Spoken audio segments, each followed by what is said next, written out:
Good morning, Algonquin. This is Mr. Messia and Mr. Gala with your morning news. But first, here's the Pledge of Allegiance.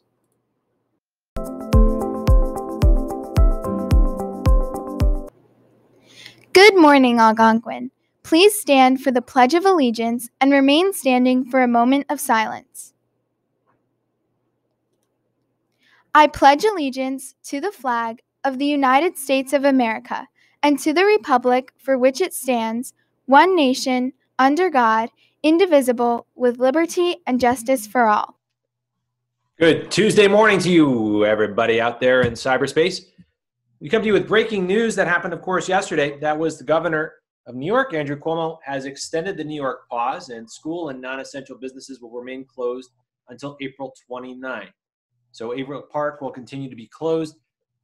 The buildings, the facilities closed up until April 29. Classes continue online, though. And they'll continue every day, Monday through Friday, through April 29. That's a continuation of our learning during what typically would be our spring break. So again, students need to recognize that next week is not spring break at this point. We're going to be moving forward with our classes, with our instruction and our learning activities.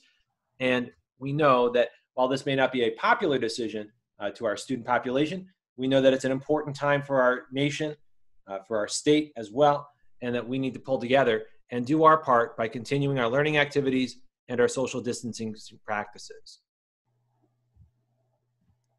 I want to take a minute and talk about how long should this learning activity take me? It's a question that would come up from time to time when I was a teacher. I know I'd assign an activity and kids would say, how long should I spend on this, Mr. Messia? Well, it's a question that's come up with this online learning environment as well. And it's a logical question and something we want to help out with. So AMS has some basic guidelines that were provided to our teachers, our students, and our parents, of course, to share basic ideas about how long an assignment or an activity should take, generally speaking, in a given class over the course of a week. We know that work completed at home is different than the work that you typically would complete in school, and learning looks a little bit different than it typically would inside the classrooms and halls of Algonquin.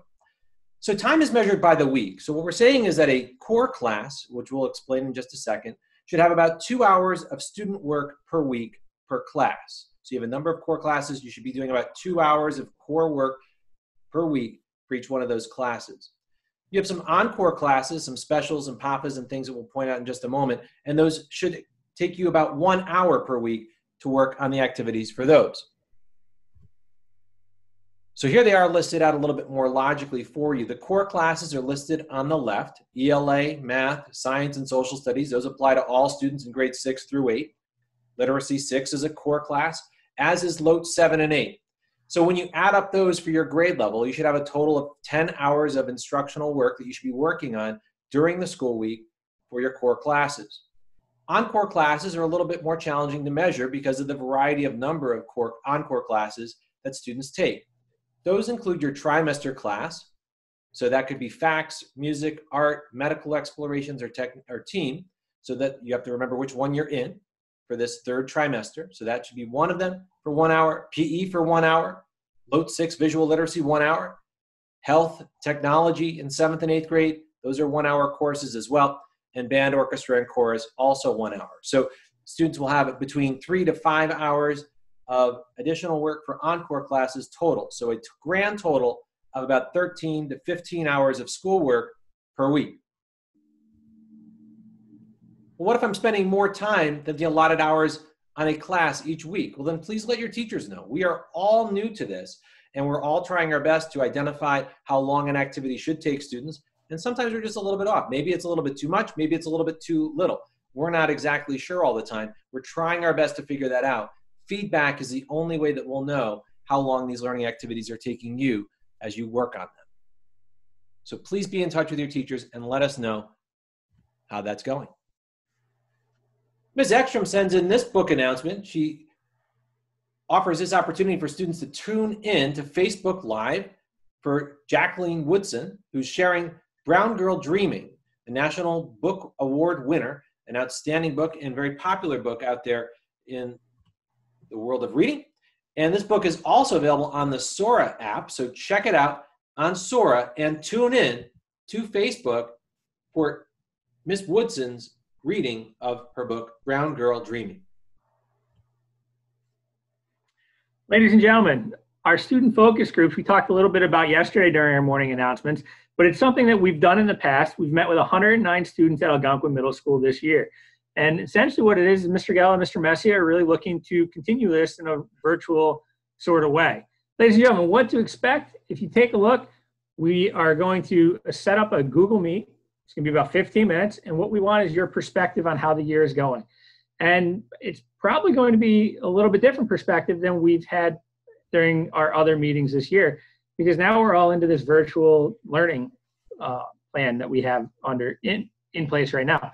So we want to have some fun, want to have some discussion. It's a set group of questions, and we're just looking to see if anybody is interested in being a part of it. Check out our Google Classroom to sign up. Our next segment of What You're Reading is coming to us from Miss Reese. Miss Reese sends us in the book Rooms by Lauren Oliver. She says it's ghostly, interesting, with great character development and intriguing. Rooms by Lauren Oliver is about a family who inherits an old house, and when they go to clean it out, they find they're not alone.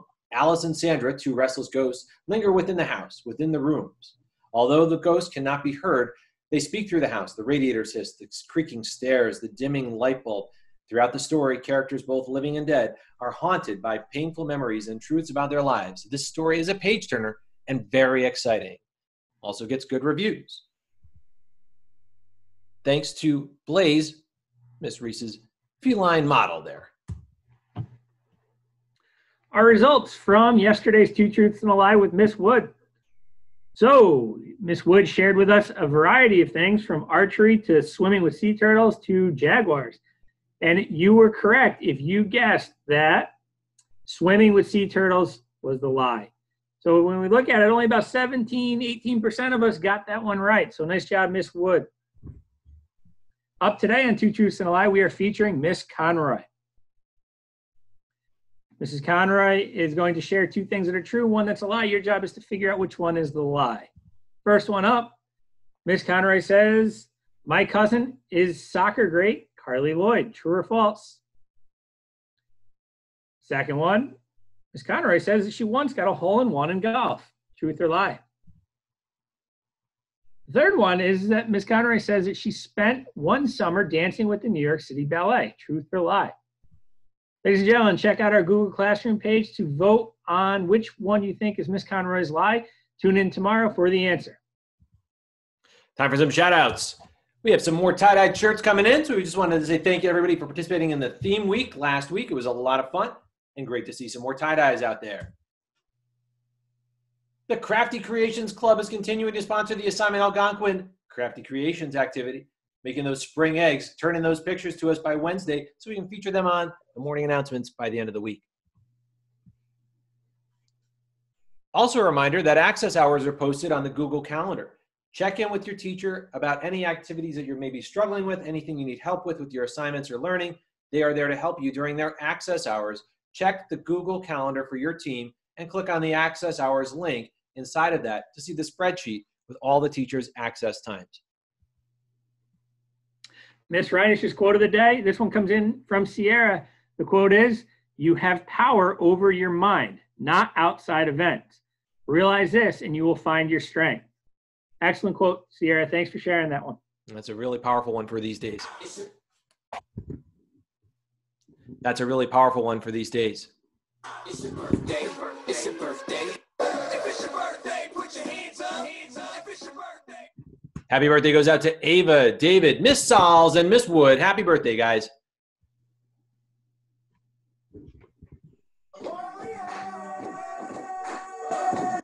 Caught being a warrior today. These social studies 6 students from Miss Conroy's class, David Lang, Kyle Shepard, Sierra, Shay, and Anna. Nice job, guys. Keep up the hard work. Coming into access, getting the work done. Doing a great job for Miss Conroy. Thank you. Ladies and gentlemen, let's remember that school is not a place. Let's go Warriors and make it a great day. We'll leave you today with some book reviews from Miss Conti's students.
And that concludes this morning's announcements. Remember, start to finish, every day, we embody the warrior way.